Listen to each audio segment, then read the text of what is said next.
Prandaj kemi një fitore të pazakont të partisë Nigel Farage, edhe trishtimet janë se ai mund edhe ta marrë pozitën e Downing Street në zgjedhjet e ardhshme nacionale.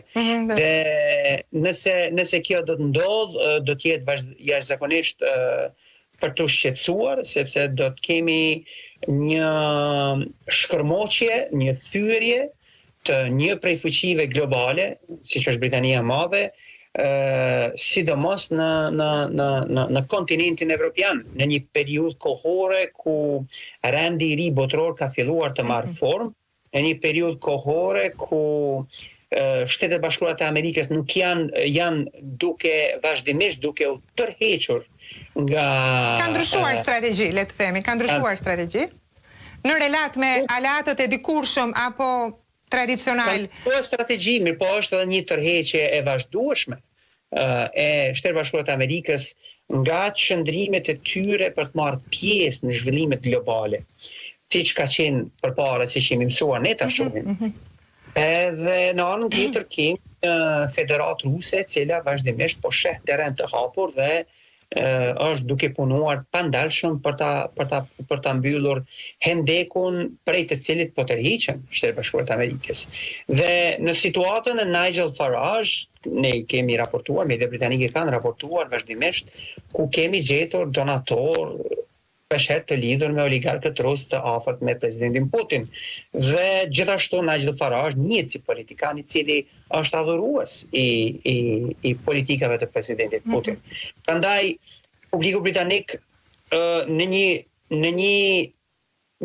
një bot kuptim të asaj çfarë duket në përditshmërinë e raportimeve të mediave, është i trishtuar nga ardhja e tij, ndërkohë që publiku votues britanik duket se ka ndryshuar mendje, duket se nga zhgënjimet e njëpasnjëshme të 10 vjeçarit të fundit kanë vendosur që megjithatë t'i qesin nga loja të dy partitë tradicionale, siç është ajo konservative dhe laboriste.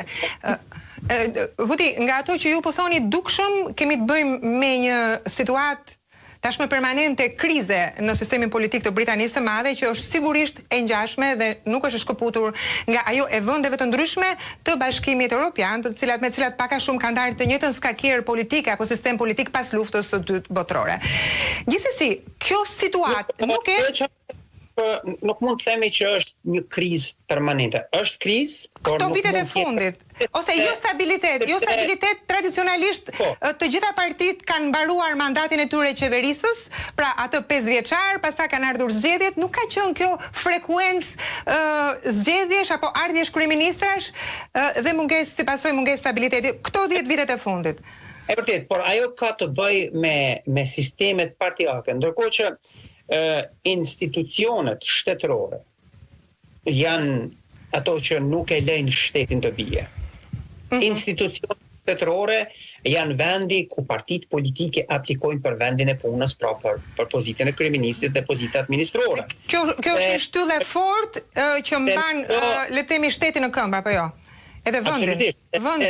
Dhe në çdo moment, kandidatët të cilët i ka ofruar partia në fjalë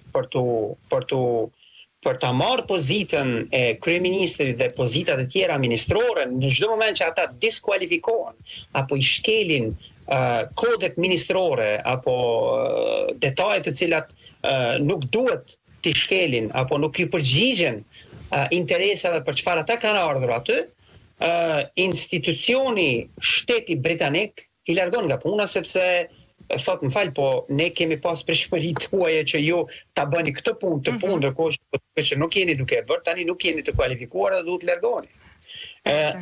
Kjo është e vetmja shpresë që mua më lë me sy hapur që të shoh se si do të zhvillohet situata, por mund të pajtohem që partitë politike janë në një krizë jashtëzakonisht të thellë. Ndërkohë që institucionet shtetërore janë të stabilizuar dhe funksionale.